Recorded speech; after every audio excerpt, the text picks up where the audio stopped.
Hello and welcome to another exciting Blender tutorial. Today we're going to be making an ancient doorway using some cool stuff. Let's jump into it.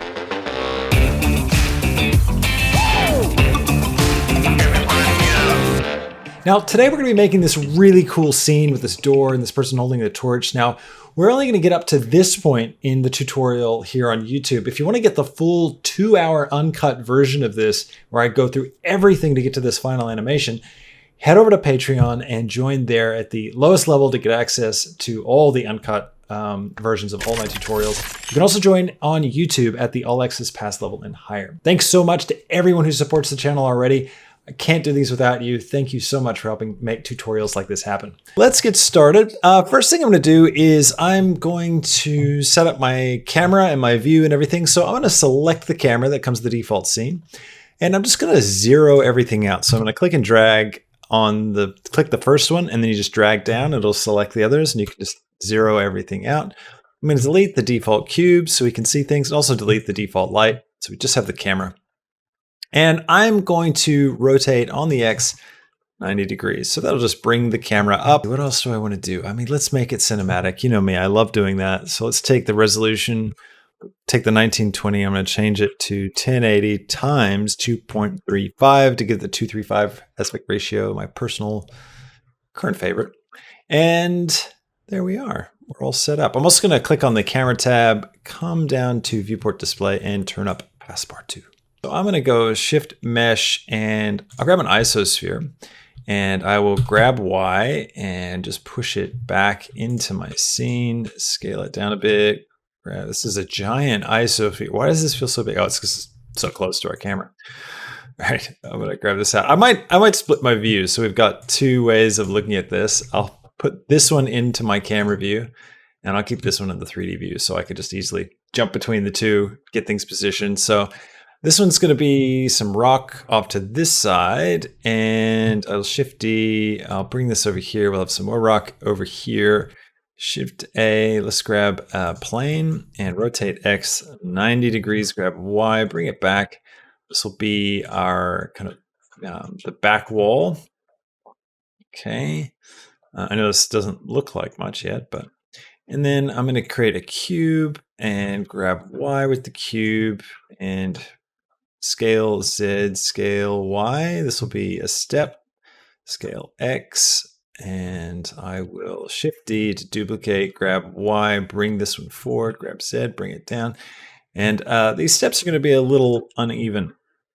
So I'll shift D to duplicate, and then I will grab Y, bring this one forward, grab Z. Let's go for a cube, grab Y, bring that right up to these guys and grab Z. I'm going to go into edit mode. Oh yeah, I'll just change this, preferences, key map. One of my favorite ways of working, if you go to file, so edit, you go to edit, preferences, and then come to key map. You want to turn on tab for pie menu. And I like that because it just gives me all the different modes. If I hold down tab, I'll work with the default mode just in case someone jumps in at a different point in the video. So now I'll go into edit mode 3, and I'm going to keypad to get face mode, grab Z, and I'll just bring this up. I'm not worrying about my shot at the moment. And I'll grab this side and this side, scale X, just to push those guys out. It's going to be maybe a bit bigger than this. Something like this, I think. I'm just thinking about the proportion, like the steps to the door. So what's the difference in the size between the two? And I think I like this. It's going to be giant steps, giant door. Control R and do a loop cut right down the middle. And then Control R to do a loop cut down the side, and I'm going to bring it up like this. And then I'm going to grab this edge and SX to bring it in. And this one, I'll grab Z and bring it up a bit, just to kind of create this little bit of an arch. Might bring these guys out again a little bit. Scale X. So that's the basic shape that we're going to go for. Doesn't need to be this thick though. So let me hit A to select all and scale Y, bring it right down and grab Y, bring it back. And I'm going to alt click. I'll go to face mode, alt click this edge loop just like that. And what do I want to do? I want to like bring it out. Let me hit E to extrude and S to scale. This is just going to scale it out. This might actually end up being our wall, like our rock wall.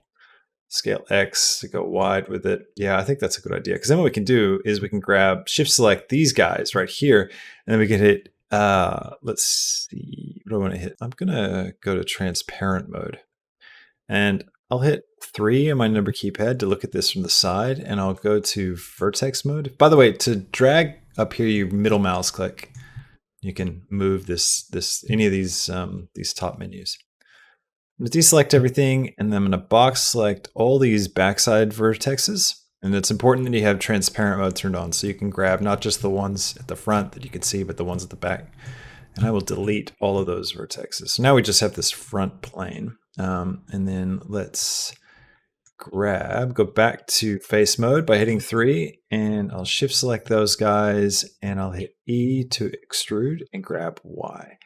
And I'll push it back, and this will be the door kind of inset into the wall here.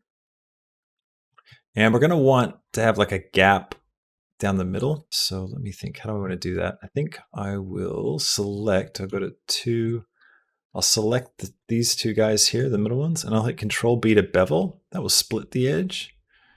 So I can have like a little crack, where the door is going to open. And I might hit E to extrude, grab Y and push this back. And then I'm going to scale X so that it kind of tapers in. Now let's throw on a subdivision surface onto this guy. So modifiers, subdivision surface. This will round out everything.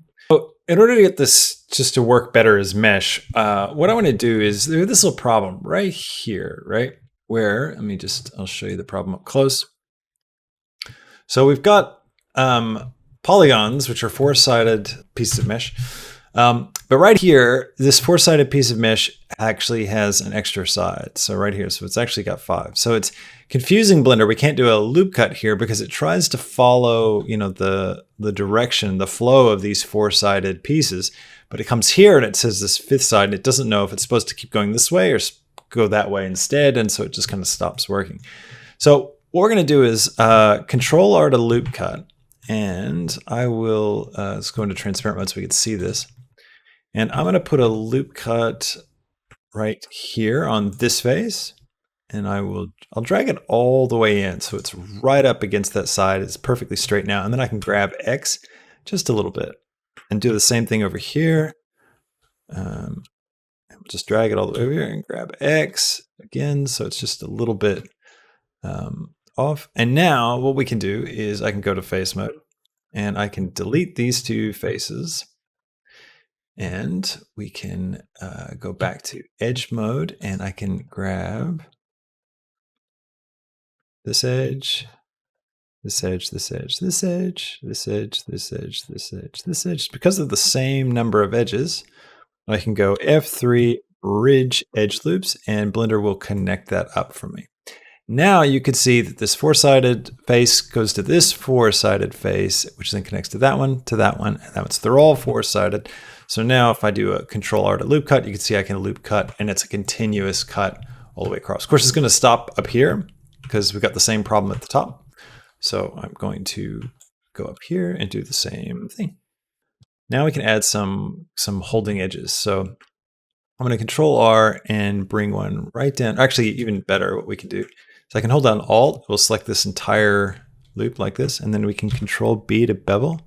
And I'll just hold down Shift, and this will just make this a bit of a tighter edge. Just Control R and click and just bring that right up against, and then we're going to grab Y, hold down Shift, and just bring it forward a tiny bit. 3 to go to face mode, select this door, this door, and this door, and we're going to hit I to inset, hold down Shift, and we're just going to go in just a little bit. That should give us enough. Great. Okay, now we need to kind of shore up the bottom because we want it curved at the top. That's good, but the bottom needs to have like a hard base. So in order to get that to happen, so we do a loop cut across the middle like this.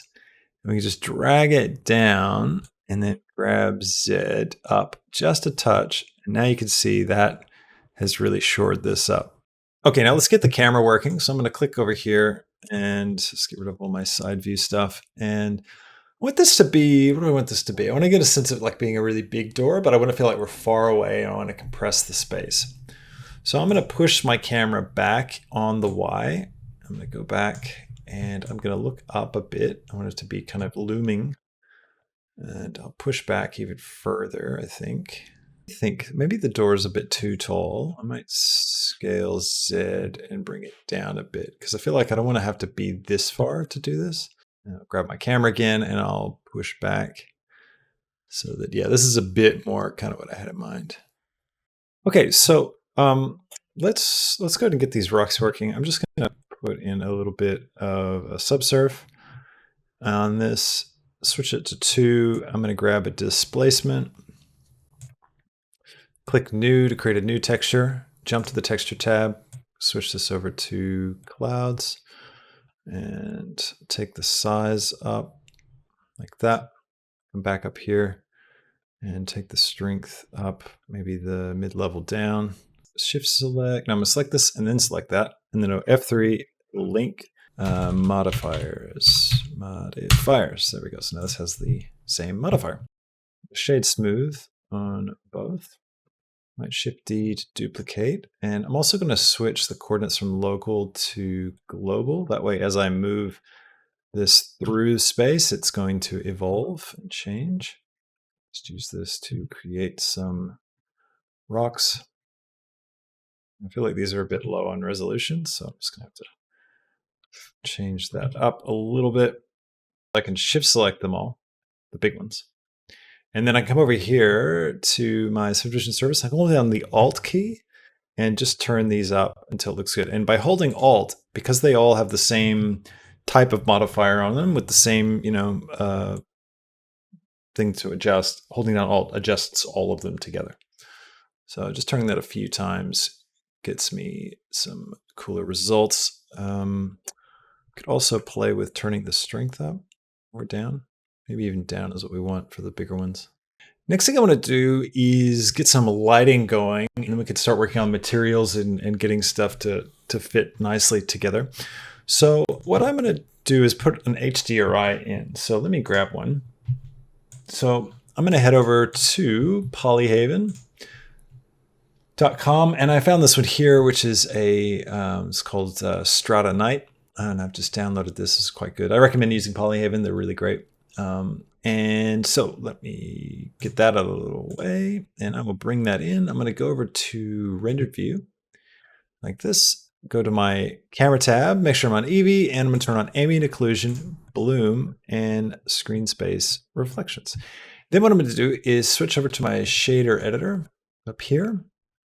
And I'm going to switch from object to world. And then I'm going to grab an environment texture node and I'm going to click open and I'll just find that texture. So I've loaded in that texture here, and all this stuff I can leave. You want to make sure the color space is set to linear, and I'll plug the color into the background. And this is going to give us like a basic sort of overall light. We can rotate it around, so I can grab a texture coordinate node and a mapping node. And I can link up the generated into the vector and the vector into the vector. This is what's automatically happening, in the background when you don't have anything plugged into vector. It's using the generated coordinate, and it's just got a, there's no changes to the vector. But we can use this now to change the vector. So I can rotate this HDR around, and you can see the effect is that we're getting different kinds of light cast into the scene. So we might just, I'll just rotate it around a little bit. I'm not really sure yet how it's all going to land. So if I create a sun lamp, let's try that. Shift A, light sunlight, and I'll just rotate this to get it pointed into the scene. Maybe like this. I'm going to turn the size up to kind of soften this out, I think, and then give it like a blue color. Yeah. And then turn the strength down. This will just boost the light a little bit, which might help. Okay, now let's select the rock. I'm going to get all this rock, and we're going to give it just one big general rock texture. So let's make sure we've got all the bits selected. It's going to be all the isospheres. We don't need this plane anymore, so I'm going to delete that. So all the isospheres, and so we go to the Material tab, click New, and then we're going to click this little button here and copy material to selected. Now we're going to go to the Object Shader. So we'll start off with some noise. Grab a noise texture and a color ramp. And we'll drop this here, take the factor into the factor and the color into the color. And then we're going to bring the contrast up. And I'll take this off black, give it kind of a, I'm going to go for like a cold bluish stone. And I'll take the white and I will pick the same color and then take this one and just brighten it up a bit and maybe drop the saturation. Here we go. And I'll turn the scale up like this. We're going to take the roughness right down, make it nice and shiny. Take the specular up as well. And then we're going to take a bump node.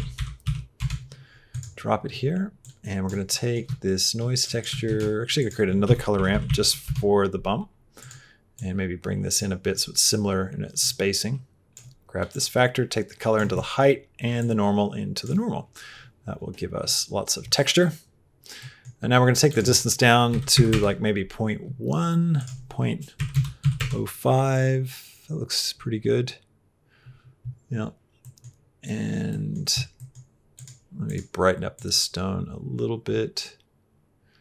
Nah, I'll keep it dark. We'll find other ways of lighting up this scene.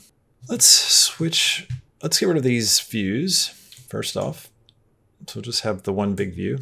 I go Shift A, grease pencil, and I'm going to have a blank grease pencil. I'll select that grease pencil, and then I'll switch over to draw mode. And I'm going to draw on, just make sure grease pencil layers all good. Got a material, that's great. I might change the color of this material for the grease pencil to like a bright blue so I can see it. Yep, and that's all good. All right, so let's just see if this is working. I'm going to set this as well to draw on the surface of whatever is behind my mouse. So that should work.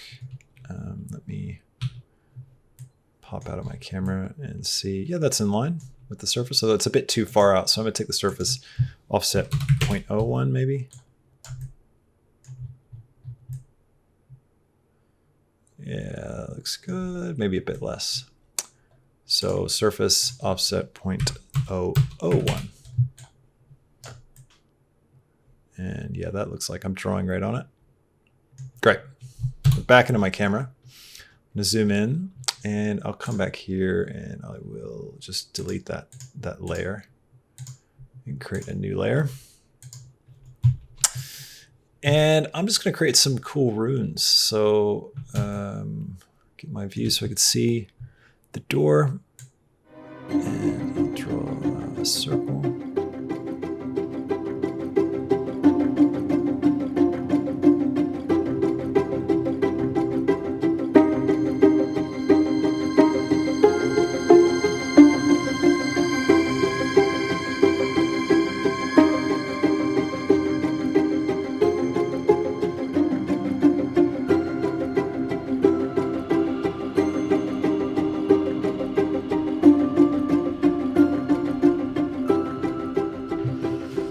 Cool. Okay, so we've got this grease pencil thing. So I've just drawn all these just random shapes. And we could leave it like this. It looks kind of cool. But what I'm going to do is I'm actually going to Shift-D to duplicate this. And then F3 and convert to Bezier curve. So I can hide that. Oh, I didn't need to duplicate it. I'll hide it. Now we've got this thing. So you can see here we've got points for all the different bits that we made. So I can take this grease pencil layer now, which is a curve. I can go to the curve tab and geometry and come over here to depth, and I can just Shift-D to drag. Sorry, not Shift-D. Grab it at bevel depth, and I'm just going to bring this up to like 0.006, something like that. And turn off my controls. Then I'm going to come over to my material tab, click new, and first up, let's add some emission. So I'm going to set this emission. I'm going to brighten it up. And I'm going to give it like a glowy blue. Now I could just turn my strength right up, right? And now I've got this like crazy cool environment, but it's a bit overpowering. Like it just dominates the space. So I'm thinking what we could do is we could break it up a little bit. So let's see, what is going to be the best way to do this? I'm going to grab a noise texture and I'll drop it here, grab a color ramp, drop it here, take the factor into the factor and the color into the emission strength.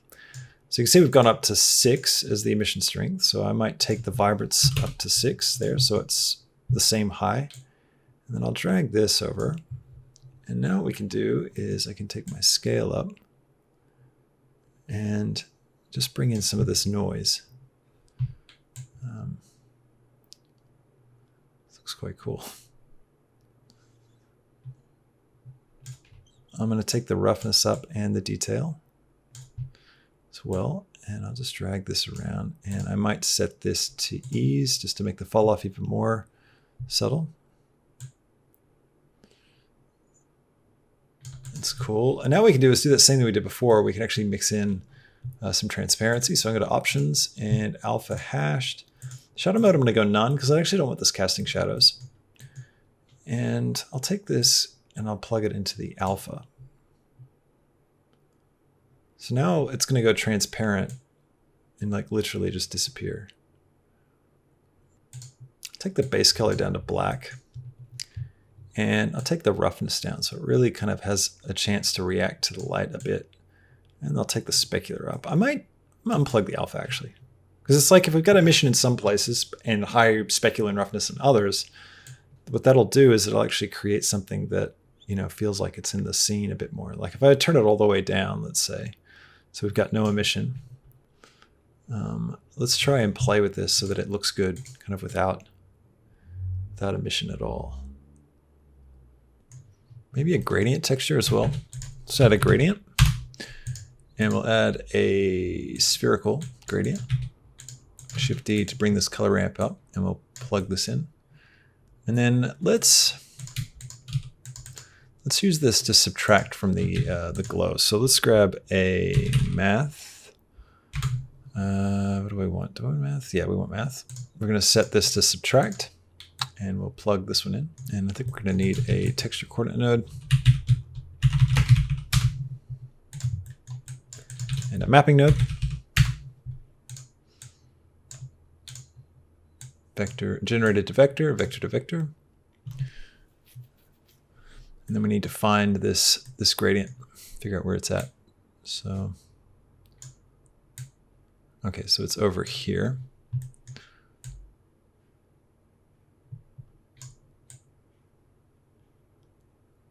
There we go. So I'm just kind of bringing it up so it covers everything.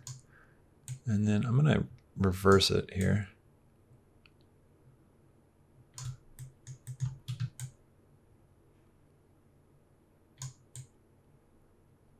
There we go. Cool. So you can see we can use this to kind of like taper it all off. Okay, well, next thing we need to have is this thing needs to cast some light into our scene. At the moment, it's just glowing kind of on top of everything. It needs to be like actually casting light in the scene. So I think what I'm going to do is I'm going to go Shift A. See, I'll go back to my 3D viewport. And I'll turn everything back on so I can see properly. And I'm going to just go Shift A, and we're going to create a light, area light. And I'll grab this up, rotate X, and I'll just point it towards my camera, my character. We'll scale it up, bring it back, and I'll give it the same kind of blue color. And I'm just going to start turning the strength up. Okay, and let's see. It's kind of cool if it intersects a little bit. I could bring it up. What happens if we switch this to a point light? Let's switch this to a point light. Go right here at the center of the door.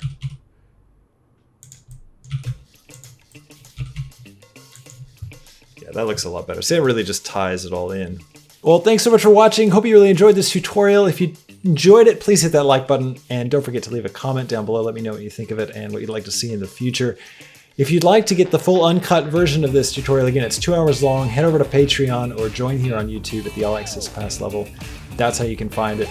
Otherwise, thanks so much for watching. I will see you in the next tutorial. Until then, have a fantastic week. See ya.